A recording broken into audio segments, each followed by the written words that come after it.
निर्दलीय सांसद Navneet Rana press conference कर रही हैं, सीधे आपको लेकर चलते हैं। पर्सन है, जब हम एक आधे हाउस को रिप्रेजेंट करते हैं तो हमारे ऊपर जवाबदारी बहुत रिस्पॉन्सिबिलिटी से लोग हमारे ऊपर देते हैं। जब मैं लीलावती में थी वो फोटो वायरल हुए हैं, आज ये नए कोई फोटोज वायरल नहीं हुए, फोटोज वायरल हुए हैं।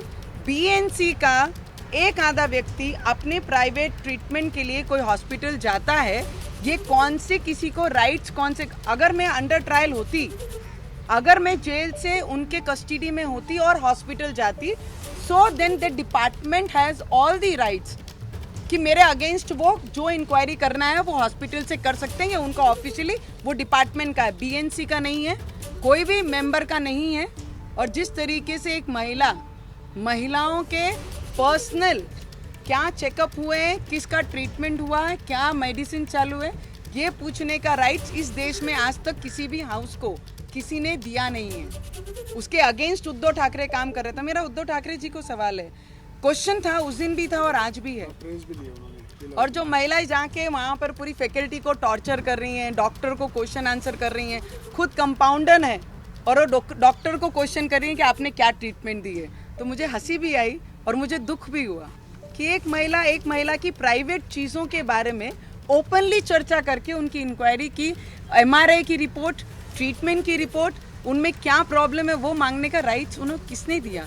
उद्धव ठाकरे गिर सकते हैं, ये तो सभी को पता है। उन्होंने उसी दिन दिखा दिया कि वो अपनी कुर्सी के लालच में कहाँ तक गिर सकते थे, और उन्होंने उससे भी लिमिट क्रॉस करके हॉस्पिटल में जब अपने लोगों को भेजकर इंक्वायरी कराई तो उस दिन और दिखा कि उनका कोई स्तर बाकी अभी रहा नहीं है। तो मैं बोलती हूँ, मैं उनसे पूछती हूँ कि उद्धव ठाकरे 2 वर्ष अपने सीएम कार्यालय में गए नहीं।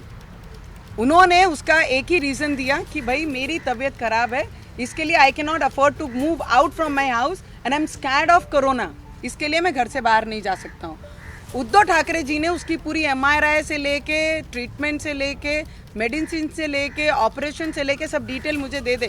और एक महिला होने के नाते भी मैं उद्धव ठाकरे की सरकार को पूरी रिपोर्ट दूंगी कि मेरी ट्रीटमेंट में क्या प्रॉब्लम है, क्या ट्रीटमेंट होनी चाहिए और कैसी होनी चाहिए। उन्होंने पहले मुझे पूरी रिपोर्ट उनकी दें, उसके बाद मैं उसके ऊपर कुछ बोलूँगी। और जो अभी क्वेश्चन आंसर करना है, but I take one more this thing कि जो मेरे फ्लैट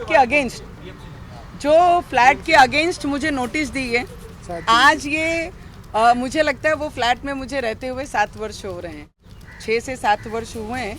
और वो बिल्डिंग, ना मैं बिल्डर हूँ, ना वो प्रॉपर्टी की मैं हेड हूँ या मालिक हूँ, किसी ने बनाई, मैंने खरीदी और मैं उस घर में रहती हूँ। ये सीधे से, और कई परिवार उस घर फ्लैट में रहते हैं, बिल्डिंग में रहते हैं। उन्होंने सडन ऑफ 124 लगाई, हम जेल के अंदर, तब वो नोटिस हमारे गेट के दरवाजे के बाहर लगा के जा रहे हैं। इंसानियत तो जिंदा ही नहीं रही है।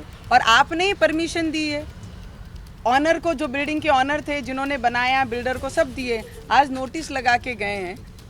मुझे ये उनसे एक प्रश्न पूछना है कि आप गिरोगे भी तो कितना गिरोगे? आपको ये लगता है कि घर का अगर कोई पार्ट तोड़ दिया तो हम बेघर हो जाएंगे? आप बेघर भी कर देंगे तो हमारी लड़ाई अगेंस्ट करप्शन ये महाराष्ट्र में पहले भी थी और आज भी उसके अगेंस्ट हम खड़े रहेंगे।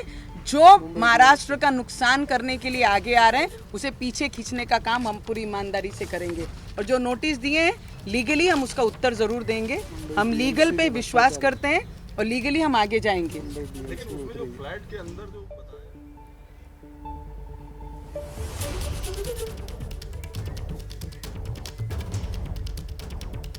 तो नवनीत राणा को आप सुन रहे हैं। निर्दलीय सांसद नवनीत राणा दिल्ली में हैं और सीधे निशाने पर महाराष्ट्र की उद्धव सरकार को ले रही हैं। उद्धव ठाकरे को सीधे निशाने पर लेते हुए कह रही हैं कि राजनीति में कोई स्तर बाकी छोड़ा नहीं है। उद्धव ठाकरे ने प्रताड़ित उनको किया जा रहा है, सत्ता का दुरुपयोग उद्धव ठाकरे कर रहे हैं उनके खिलाफ।